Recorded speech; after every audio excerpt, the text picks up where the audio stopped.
Oi amigos, tudo bom? Bom, se você tá aqui pela primeira vez, não esquece, deixa seu like, se inscreve no canal, vem fazer parte da família Imparcialmente Santista. E como vocês sabem, esse é mais um Isabel Informa.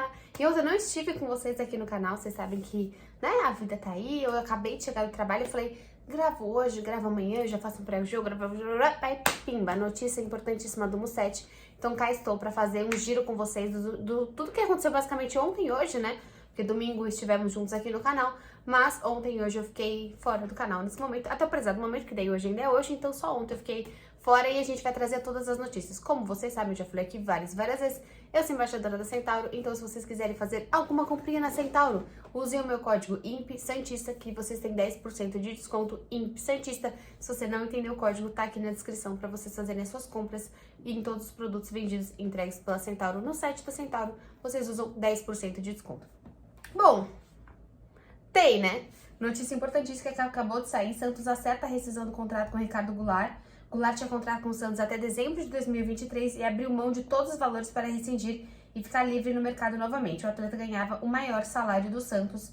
E, bom, eu acho que assim, né? É o cara que vem com 500 mil reais, é um cara que vem, né, valendo 500 mil por mês, é um cara de 31 anos. Obrigada a valer o Goulart por você simplesmente ir embora sem querer nada de nós, né? Eu acho que assim, a gente já te deu grana pra caramba, então que bom que pelo menos nessa você...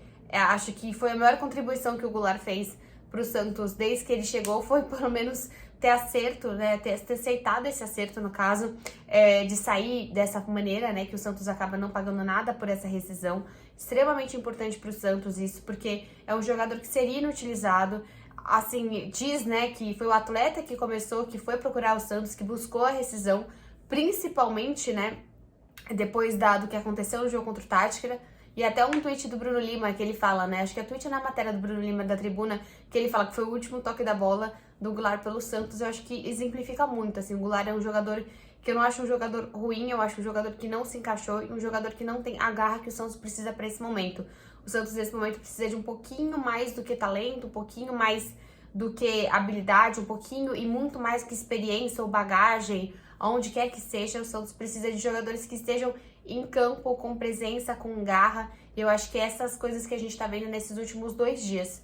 Vou tratar mais esse vídeo sobre o que tá acontecendo mais com os jogadores, né? Eu sei de todos os burburinhos aí que a gente tá vendo, principalmente diretores executivos, né? Diretores de futebol, diretores executivos, mas aí dá pra gente fazer um outro vídeo mais focado aí nessa parte mais administrativa e esportiva do Santos. Eu gostei muito de um tweet, só que eu fiz besteira, porque eu copiei o tweet.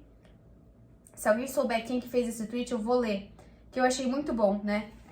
Putz, eu acho que foi Bruno, alguma coisa, apareceu na minha timeline, me perdoa, pessoa. Apareceu assim, Velasquez rescindiu, Kaique foi vendido, Angulo devolvido, Goulart negocia saída, Maranhão negocia ida ao Atlético Goianiense, Angulo tem futuro indefinido no clube, Santos está se reformulando no meio da temporada. Isso só mostra o quão péssimo o planejamento do clube foi. Claro que não todas essas notícias ainda estão certamente verificadas, né? Mas eu gostei que, assim, ele trouxe várias informações que a gente tá vendo nas últimas semanas e que é um Santos que se reformula exatamente como trouxe nesse tweet, né? No meio da temporada. E mostra muito bem como as peças que o Santos colocou, as peças que o Santos comprou, né? Desde o ano passado, quando efetivamente conseguiu sair desse transfer ban, não foram suficientes para permanecer o Santos na série que o Santos deveria estar e confortável, né? Foi um vexame que aconteceu na Copa do Brasil. O Santos desse ano ele sai com um vexame na Copa do Brasil. Claro, ainda tem um jogo de amanhã que a gente pode sempre apostar num milagre, mas de qualquer forma, mesmo que o Santos faça um 4-0 amanhã, um 5-0 amanhã, foi vexatório o primeiro jogo. E foi extremamente humilhante também contra o Táchira, né? Foi um grande absurdo essa derrota do Santos contra o Táchira, essa eliminação contra o Táchira. E nesse momento faz um campeonato brasileiro extremamente mediano, né? É um Santos que, se não ganhasse o Atlético Goianiense, estaria ali beirando na sua zona de rebaixamento, como vem ficando nos últimos jogos, né? Nos últimos campeonatos, aliás, de pontos corridos, como aconteceu nas últimas 2 paulistas e também no brasileiro do ano passado. Então mostra muito como o planejamento esportivo do Santos foi errado para 2022, olhando para as contratações. Como a gente já falou várias vezes aqui, é extremamente importante que o Santos olhe para essa janela de transferência com muito mais qualidade. E falando dos outros pontos aqui, né, Velasquez, a gente já fez um vídeo sobre isso. Agora, a questão do Kaique. A questão do Kaique, cara, até eu vou pegar uma matéria muito legal que o Gilfrida fez sobre as diferenças dos valores de zagueiros Ele até fez o nome da matéria assim, o Kaique foi vendido de fato por um valor muito baixo, e ele traz algumas outras vendas de zagueiro para que a gente consiga comparar. Vou trazer para vocês, porque o Kaique ele foi vendido por 37 milhões, né? E se eu não me engano, o Diário do Peixe colocou isso, acho que é a 8ª maior venda do Santos aí de jogadores do Santos. Bom, o Kaique tá perto de ser vendido para o Almeria da Espanha por 7 milhões de euros, cerca de 37 milhões mais ou menos de reais na cotação atual. E aí o Gilfrida ele traz alguns últimos valores, né? Por exemplo, em termos de comparação, aqui é a matéria do Globo Esporte, tá? Em termos de comparação, Lucas Veríssimo aos 25 anos foi vendido por 6,5 milhões de euros, 41. Aí ele também fala a outra grande venda de zagueiro do Marquinhos do Corinthians, foi emprestado por 3,7 milhões de reais, por exemplo. Aí ele fala que os italianos pagaram 7,5 milhões de reais depois para comprar o atleta. Aí ele fala do Militão também, baita zagueiro. Na ocasião tinha só mais 6 meses de contrato e rendeu 4 milhões de euros, sendo quase menos assim do que 20 milhões de reais. O que ele traz aqui é bem interessante. Claro que eu tô falando rápido, depois entrem na página do GE e vejam essa matéria do Gilfrida, porque, por exemplo, ele traz que o Flamengo comprou o Fabrício Bruno do Red Bull Brasil por 15 milhões de reais, que era o valor da multa contratual, e em contrapartida o time do interior, o Red Bull Brasil, comprou o Natan do próprio Rubro Negro por 22 milhões. Pablo Mari, que era o zagueiro do Flamengo, né? O Flamengo sente falta dele até hoje, foi vendido para o Arsenal por cerca de 48 milhões e mais de 8 milhões por bônus. Ele tinha 26 anos. E a outra venda que ele chama bastante atenção é do Bambu, né? A Unice, que foi uma loucura, que foi 47 milhões. Eu acho que assim, Corinthians, a gente sabe que o Corinthians é um time que de fato compra e vende muito bem. Compra, não sei, né? Mas vende muito bem jogadores. A venda do Pedrinho, a venda agora do próprio zagueiro deles, acho que é o João Vitor, que também foi vendido, que nem é tudo isso. Eu acho que em termos de valores, olhando para o mercado, olhando até... Eu acho que essa matéria do Gilfrida deu para ver bastante essa comparação, né? O Gilfrida traz muito também o ponto de que foi uma boa venda para os próprios empresários e não tanto para o jogador. É claro que a Almeria da Espanha não é um time que ele vai ter uma grande visibilidade. Eu acho o Kaique um jogador muito habilidoso, mas também não acho que ele deveria ser titular absoluto no Santos. A gente vê que a dupla de Maicon e Bauerman é uma dupla muito melhor do que quando você tem Kaique dentro desses dois jogadores, mas é um jogador extremamente jovem, né? Kaique, de 18 anos, havia renovado o contrato com o Santos em abril até 2026, 31 de dezembro até 2026. Ano passado, o Kaique teve uma ótima sequência, quando ele disputou 37 jogos. Em 2022, vinha atuando com regularidade, mas sofreu aquela fratura no nariz, se afastou um pouco. E esse ano aí, ele já tem 17 jogos jogando com a camisa do Santos. Cara, eu confesso pra vocês que eu tô trazendo um monte de informação, mas eu fico um pouco confusa no que eu mesma acho sobre essa venda, tá? Olhando os valores, principalmente que o Gilfrida trouxe, eu acho que o Kaique merecia mais, o Kaique vale mais, mas infelizmente o Santos não tá no momento que ele consegue olhar muito pra esses valores e escolher valor. O Santos está num momento extremamente debilitado com as suas finanças e é um absurdo, porque a gente está sempre falando sobre isso. E até o que o Gutierrez trouxe também, o Bruno Gutierrez do GE, ele falou, é que o Santos não está cobrindo o ano passado, o Santos não está cobrindo 2 anos atrás, o Santos está cobrindo um rombo dos últimos 7 anos. Então essa é a grande diferença. Até a matéria do Capello, né, do Rodrigo Capello, trouxe que finalmente o Santos está com uma dívida um pouco melhor, está melhorando todas essas dívidas do Santos, mas ainda é algo muito complicado, ainda é algo muito delicado para o Santos. O que eu sinto falta é ver esse dinheiro, aqui a gente está falando de quase 40 milhões de reais. Se você já foi para Santos, cara, eu acho que é muito diferente isso quando você olha o CT dos Meninos da Vila, quando você olha a própria Vila Belmiro. Eu tô tendo uma super oportunidade aí de estar no camarote da Pixbet. E, cara, mesmo o camarote, né, que é dado pela Pixbet, não é feito pela Pixbet, ele precisa de reformulações. A Vila Belmiro precisa de reformulações. O CT é um absurdo. Olha que a gente não tá nem falando de feminino aqui, porque senão a gente chora.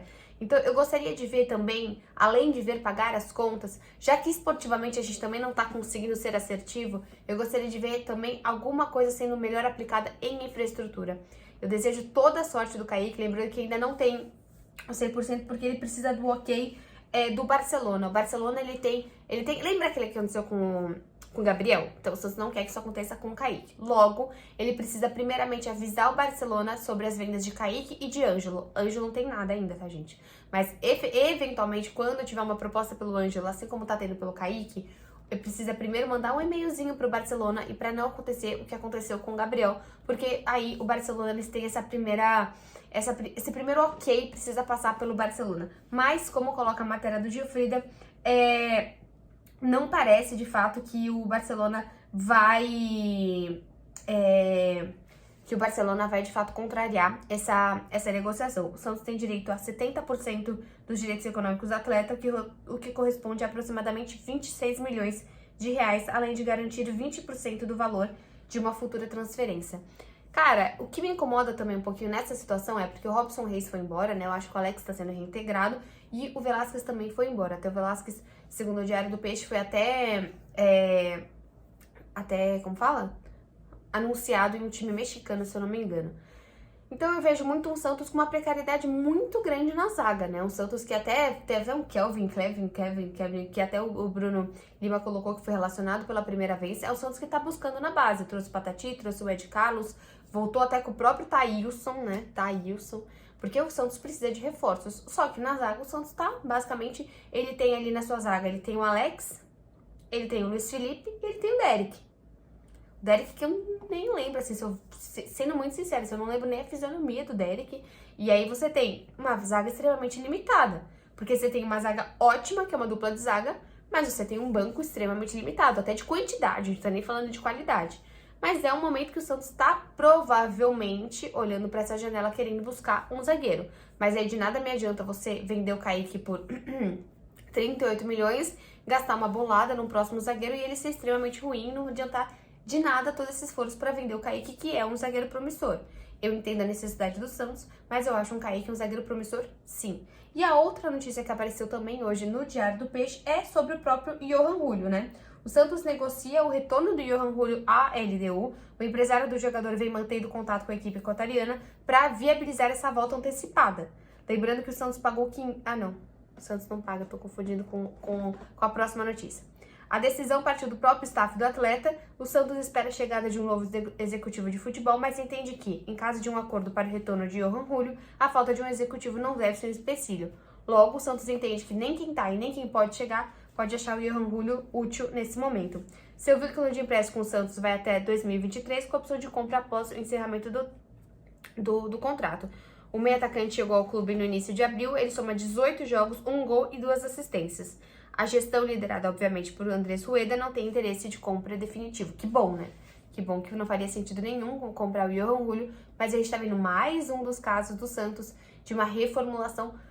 Porém, eu acho que assim, Goulart indo embora, Julio indo embora, Angulo indo embora, todos esses jogadores indo embora são peças importantes que estão indo embora, porque não fica aquela sensação de o Bustos foi embora e só ficou treta pro Santos. Não, o Bustos foi embora e uma grande parte das tretas que ele trouxe estão indo embora com ele.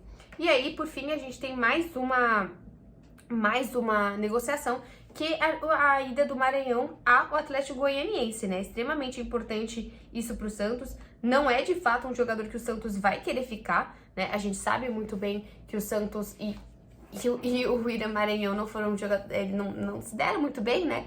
O Santos comprou por 500 mil, deixa eu ver, eu achei que eu tinha pego essa informação aqui. O Santos paga 500 mil no William Maranhão. Achei que eu tivesse pego esse valor aqui na notícia do Diário. Acho que eu acabei não pegando. Aqui, chegou ao Santos no final de março, ele estava no Bahia. O Santos pagou 500 mil para adquirir cerca de 70% dos direitos do atleta. E nesse momento o Santos está tentando aí negociá-lo para o Atlético Goianiense. Não sei se vai pagar uma parte do salário, não sei como vai ser. Mas nesse momento o William Maranhão só jogou 9 jogos pelo Santos. Então acho que é até um pouco crítico demais, porque a gente tá vendo, né, um Kaique que jogou inúmeros jogos, o Goulart também que jogou bastante assim, né, se não me engano ele jogou de 30 jogos, né, o Goulart jogou 30 jogos, caraca, o Goulart jogou 30 jogos, será que eu tô certa? Eu anotei se certo. Bom, aqui tá escrito 30 jogos e 4 gols, então o Maranhão não teve uma sequência, não teve uma boa chance, mas ele já chegou manchado. Né? Ele já chegou com uma coisa assim, uma mancha do que uma mancha da atenção do torcedor santista que ele não daria certo. Isso prejudicou demais. Ninguém chega no time do jeito que o Maranhão chegou e consegue de fato dar a volta por cima. O Camacho chegou com parte disso e até hoje tem pessoas que ainda não de fato entendem o Camacho como um bom reforço, o que no fim o Camacho está sendo bem útil, viu? O Camacho é extremamente útil. O próprio Felipe Jonathan são jogadores que a gente entorta o nariz em alguns momentos, mas são extremamente úteis para o elenco do Santos, que, como a gente está falando aqui, extremamente curto. E aí, por fim, né, eu vou fazer um pré-jogo amanhã, se tudo der certo, porque às vezes eu prometo pré-jogo e não faço, mas nesse momento, o provável Santos que deve entrar em campo é João Paulo, Madson, Maicon, Eduardo Bauerman e Felipe Jonathan, né? O Pires tá fora, tá lesionado. Fernandes, Camacho e Léo Batistão, ou Carlos Sanches, como a gente viu na última partida. Ângelo, Marcos Leonardo e Lucas Braga. Bom, amanhã a gente volta exatamente com a escalação, mas eu acho que, assim, sobre todas essas notícias, né? Eu acho que Ricardo Goulart é uma notícia muito boa, Maranhão é uma notícia muito boa, e o Julio é uma notícia muito boa. São jogadores que saem e não fazem falta. Agora o Kaique já é um jogador que eu entendo a necessidade do Santos, mas vai fazer falta. O Santos tem, principalmente no setor defensivo, qualitativamente, quantitativamente, algo extremamente restrito e limitado. Vamos esperar os próximos passos amanhã, ou depois eu volto com um vídeo mais focado no diretor esportivo do Santos, né, no diretor de futebol. O Santos já tá tomando vários não, desde o Leão, até de cara da MLS, até de cara do Botafogo de Ribeirão Preto, porque, de fato, assumir o Santos Futebol Clube nesse momento é um grande desafio e tem muita gente que prefere ficar onde está do que assumir essa bomba, que pode ser uma bomba maravilhosa, que nunca exploda, mas pode explodir na sua mão, como vem acontecendo com os últimos diretores de futebol. Vejo vocês no próximo vídeo. Tchau!